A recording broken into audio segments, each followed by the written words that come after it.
Warahmatullahi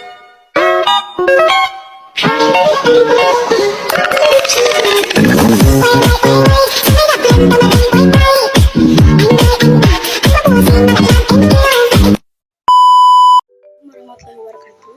Kembali lagi sama aku Cinta Ramadhania dari Prodi Pendidikan Nonformal dengan NPM A1J022001 Fakultas Keguruan dan Ilmu Pendidikan Universitas Bengkulu. Baiklah, di sini aku akan menjelaskan tentang konsep manajemen tingkat sekolah dasar. Pertama, hal yang akan kita bahas yaitu 1. Pengertian manajemen sekolah dasar. Yang kedua, kerangka manajemen sekolah dasar. Yang ketiga, ruang lingkup manajemen sekolah dasar. Yang keempat, sekolah dasar yang efektif. Yang kelima, fokus manajemen sekolah dasar.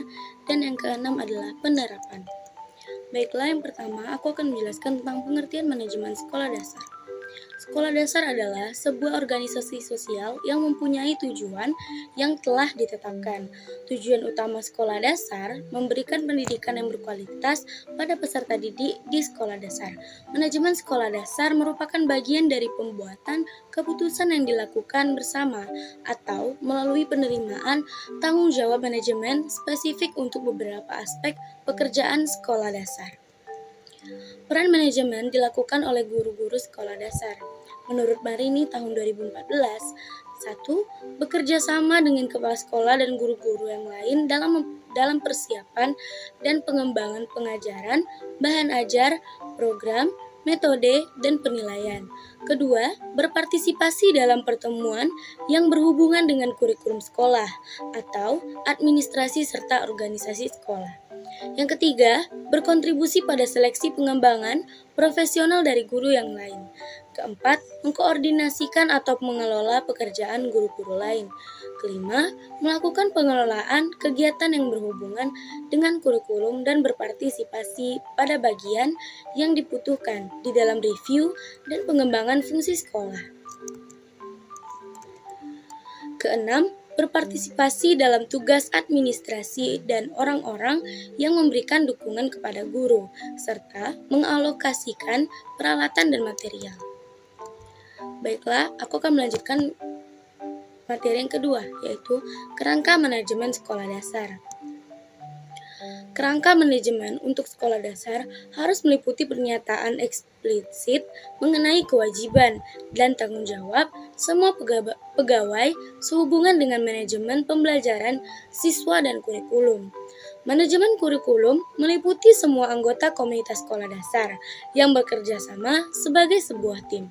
Pekerjaan dalam sebuah tim di sekolah dasar merupakan hal yang penting, terutama antara pemerintah dan pegawai sekolah dasar, antara pegawai-pegawai sekolah dasar, serta pegawai dan orang tua.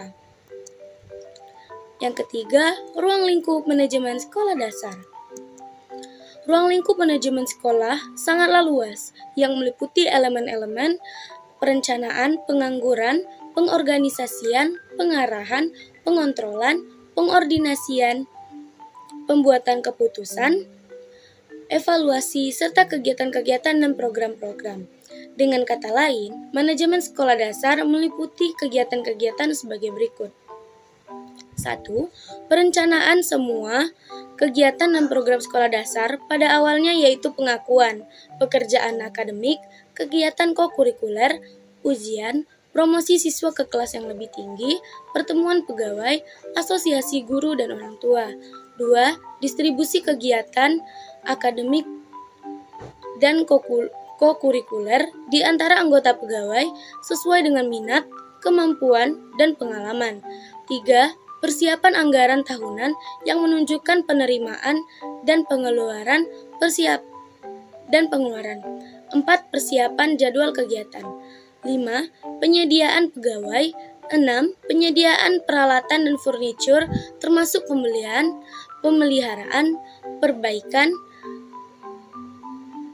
7. Penyediaan buku untuk perpustakaan sekolah termasuk pembelian dan pemeliharaan. 8. Organisasi kegiatan kokurikuler. 9. Pemeliharaan catatan. 10. Pengawasan kelas secara reguler. 11. Pengaturan ujian setiap bulan.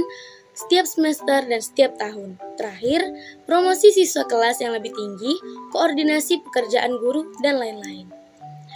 Yang keempat yaitu sekolah dasar yang efektif. Sekolah dasar yang efektif lebih memfokuskan pada kualitas hasil daripada kualitas proses yang dilaksanakan. Marini 2014. Sekolah akan efektif jika memiliki pemimpin yang kuat, keterlibatan orang tua di dalam proses yang dilakukan sekolah, bebas dari kontrol dan pengaturan eksternal yang berlebihan, memiliki guru-guru dengan kualitas yang tinggi. Sekolah dasar memiliki tanggung jawab yang lebih besar untuk memulai komunikasi dan mengundang partisipasi. Sekolah dasar dapat mengundang orang tua dan anggota masyarakat ataupun ahli pendidikan melalui pemberian kesempatan bagi orang tua untuk berkonsultasi akan berhubungan secara langsung dengan pencapaian anak-anaknya dan meningkatkan kualitas sekolah. Kelima, fokus manajemen sekolah dasar. Manajemen sekolah dasar merupakan proses di mana kepala sekolah dasar selaku administrator bersama atau melalui orang lain berupaya mencapai tujuan institusional sekolah dasar secara efisien. Fokus manajemen sekolah dasar adalah memberikan bekal kemampuan dasar kepada siswa untuk mengembangkan kehidupannya sebagai pribadi, anggota masyarakat, warga negara, dan anggota umat manusia, serta mempersiapkan siswa untuk mengikuti pendidikan menengah. Yang terakhir ada penerapan.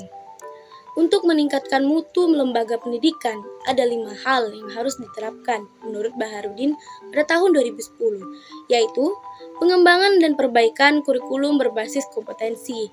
2. Memperhatikan kondisi kebutuhan-kebutuhan siswa dan masyarakat. 3. Sistem evaluasi yang ada hendaknya dirancang dengan berbasis keahlian peserta didik. Ini berarti sistem pendidikan yang dijalankan lebih menitik beratkan kepada pengukuran kemampuan peserta didik pada ranah psikomotor daripada hanya sekedar memiliki dan mengetahui pengetahuan dan keahlian yang diajarkan pendidik. 4. Perbaikan sarana dan prasarana pendidikan, pengembangan dan ketersediaan bahan ajar. 5. Penambah intensitas pelaksanaan pelatihan atau training bagi pendidik dan tenaga kependidikan. Ada kekuatan atau upaya peningkatan mutu sekolah yang dapat dilakukan antara lain sebagai berikut. Yang pertama, pembagian tugas yang efektif dan efisien. Kedua, pemanfaatan dana yang profesional. 3. Program peningkatan mutu sekolah. 4. Pembentukan tim sukses peningkatan mutu sekolah. 5. Desain standar yang tepat. 6. Sistem organisasi yang efektif. 7. Kepemimpinan yang efektif. Dan yang terakhir, motivasi personal. Itulah materi yang saya sampaikan pada hari ini. See you the next video. Bye.